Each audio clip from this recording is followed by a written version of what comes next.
And I will start by inviting you, Dr. Alejo Vidal Quadras. You've been Vice President of the European Parliament. You're an old friend to the Free Iran community. You've seen a lot of uprisings, and you've seen that there hasn't been much change in the European policy towards Iran. What does it take? Is it time now? Well, hopefully.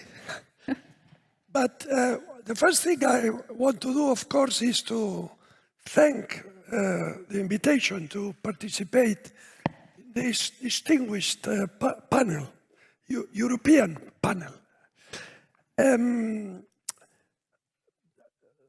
Second thing I want to do is to congratulate you for the successful outcome of the judiciary decision in Paris,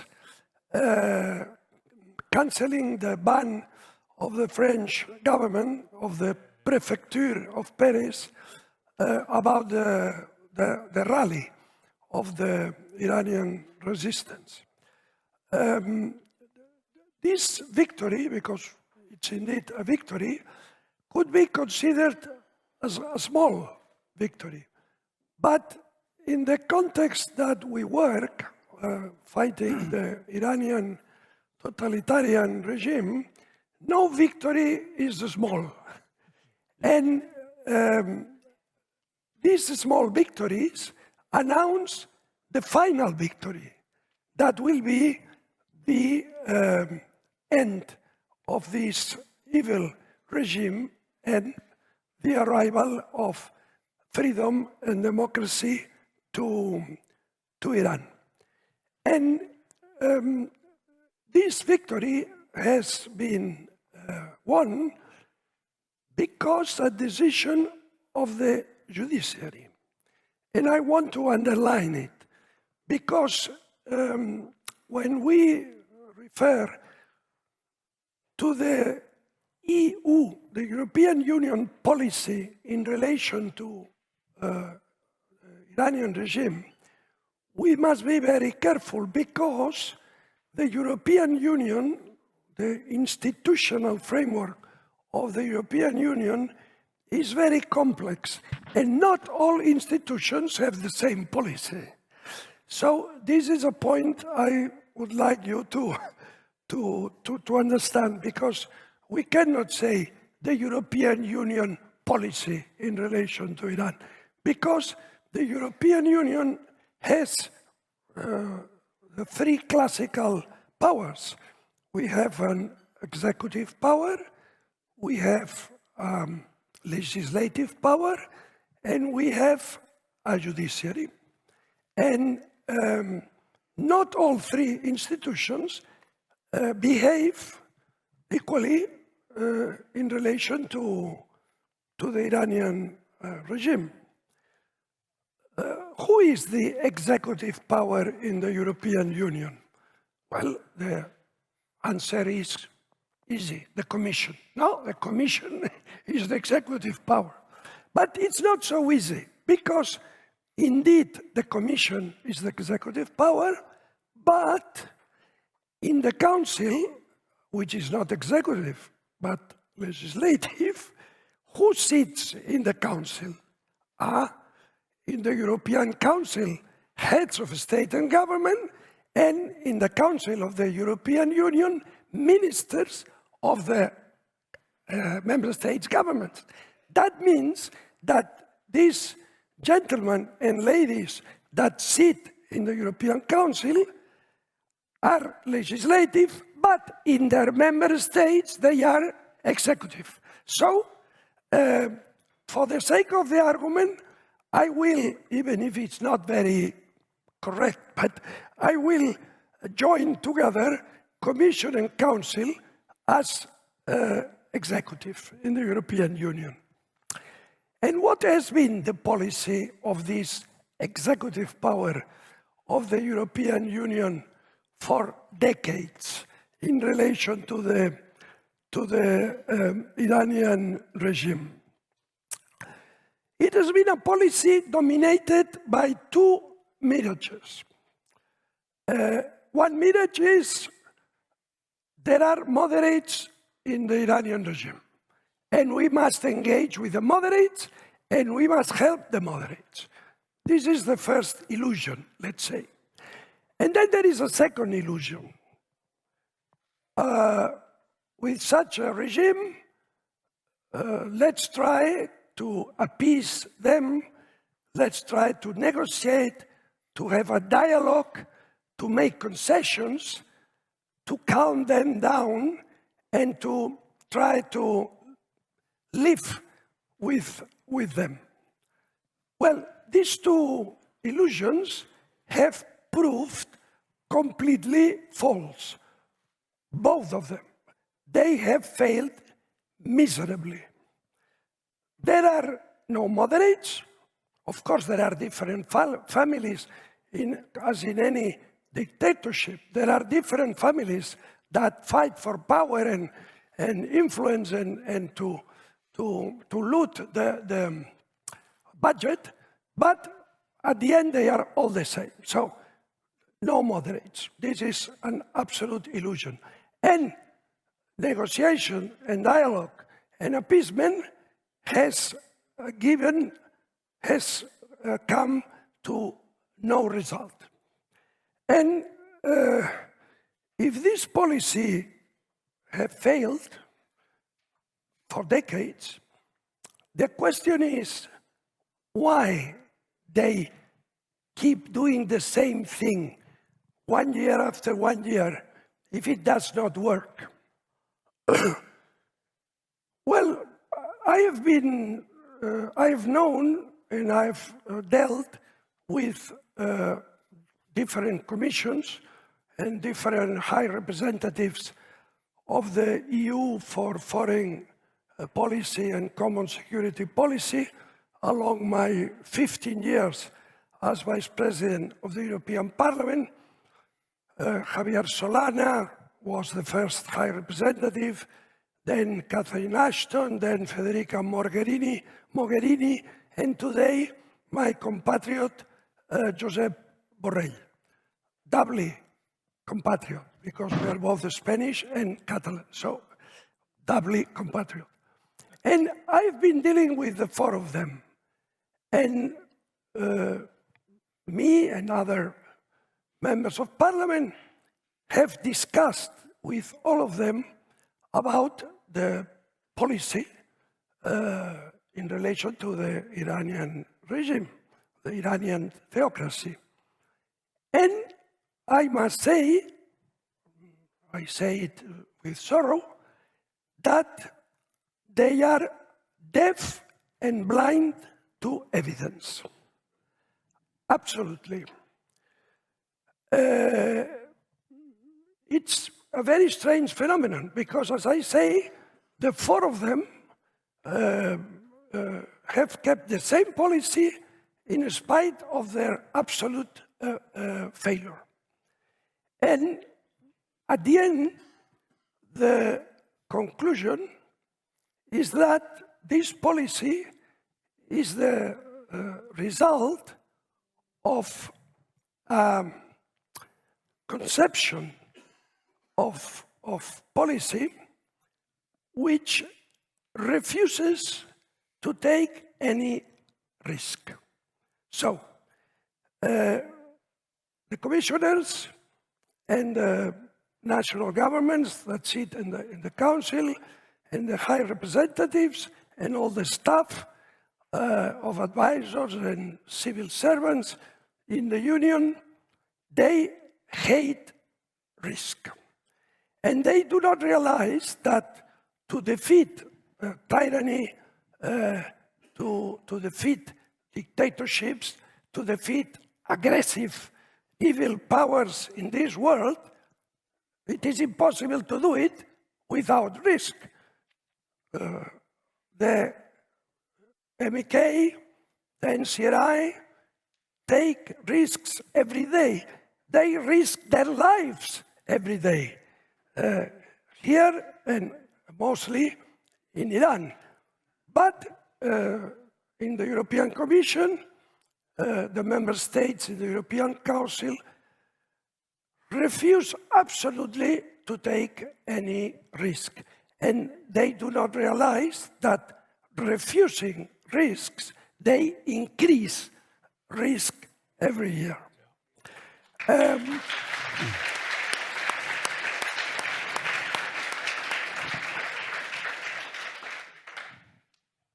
Let's go to Parliament. What is the policy of the Parliament? That's a completely different scene.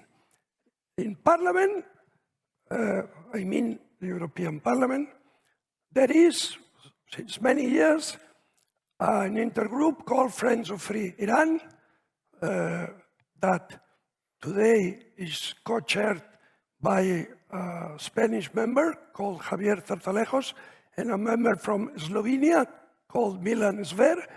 This intergroup, Friends of Free Iran, has been working in Parliament for more than 20 years and organizes events, has invited Mrs. Rajavi more than 12 or 14 times to the Parliament to have hearings with the different groups, sometimes organized by Friends of Free Iran itself. Always these visits of Mrs. Rajavi to the Parliament have been a great success. Big room packed with people, with dozens of members, all supporting Mrs. Rajavi. Many resolutions of the Parliament, many statements condemning the regime and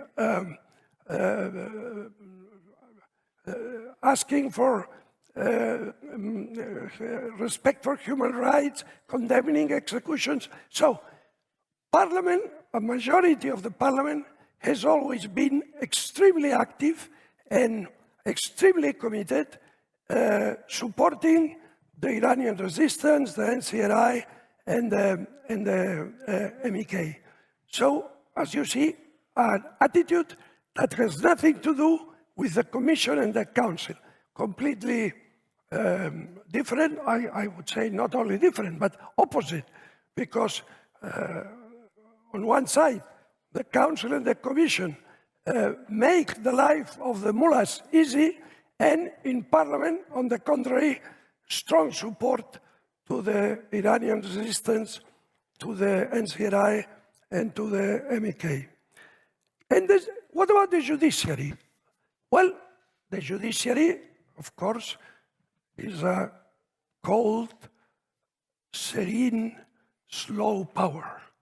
But when it has acted, it has been in the good direction. For instance, in the case of the blacklisting of the MEK and the NCRI, the European Court of Justice failed that these organizations should be delisted.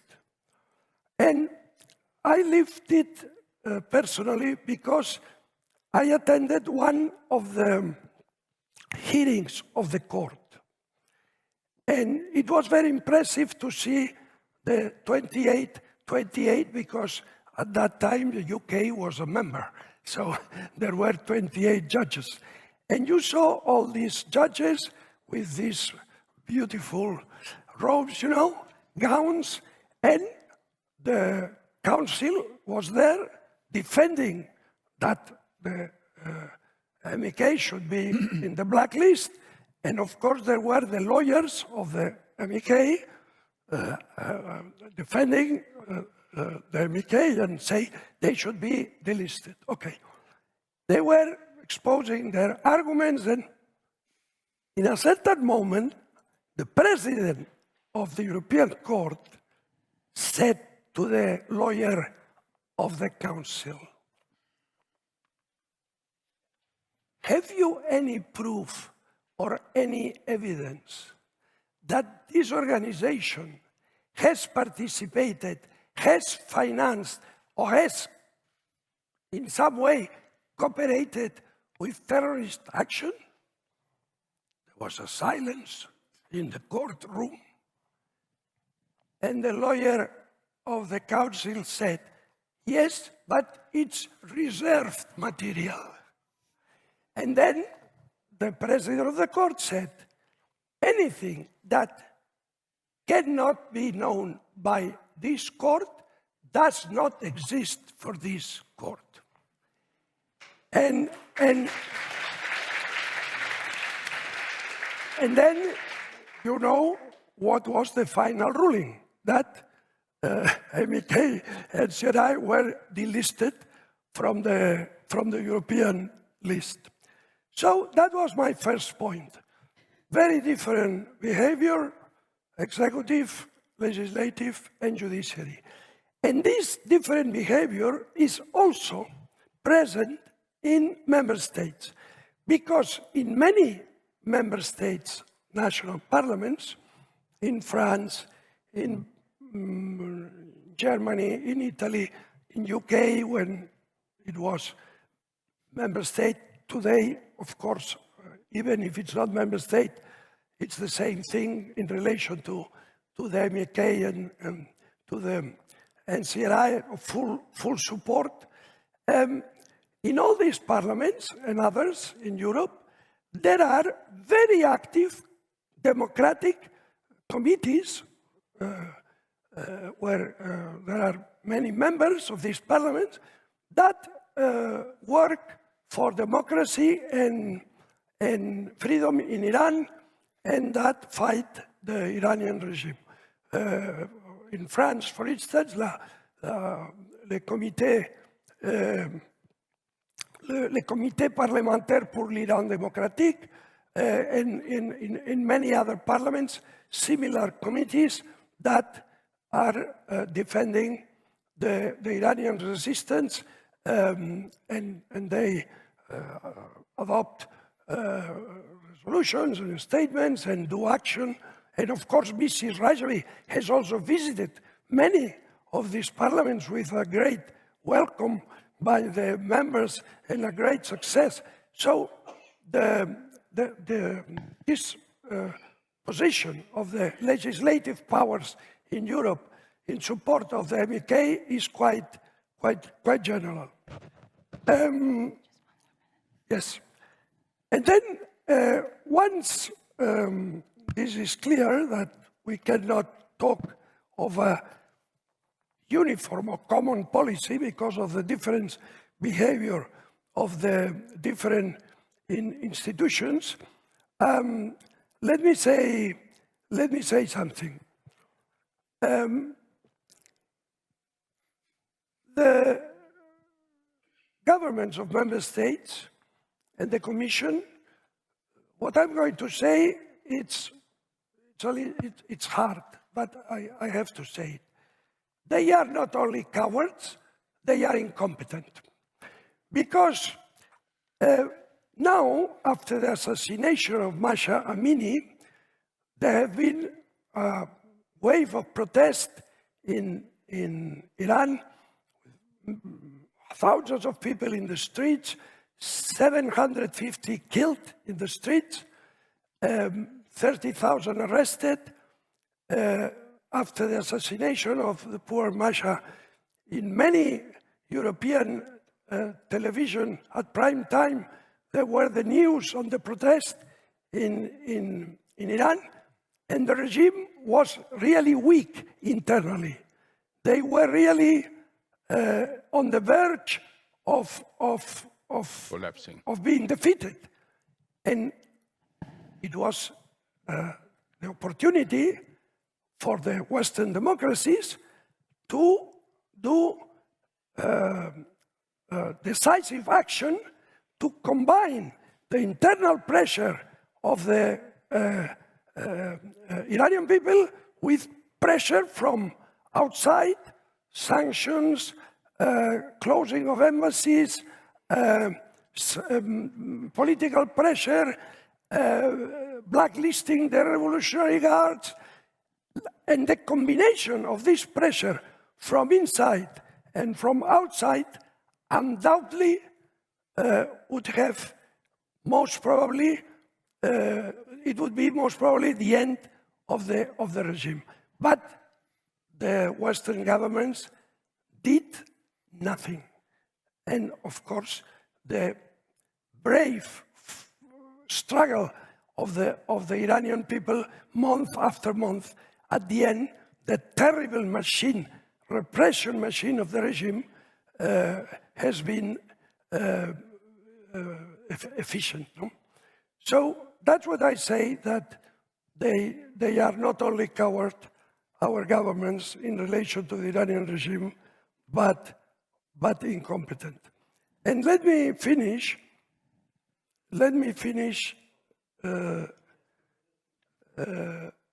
thanking you.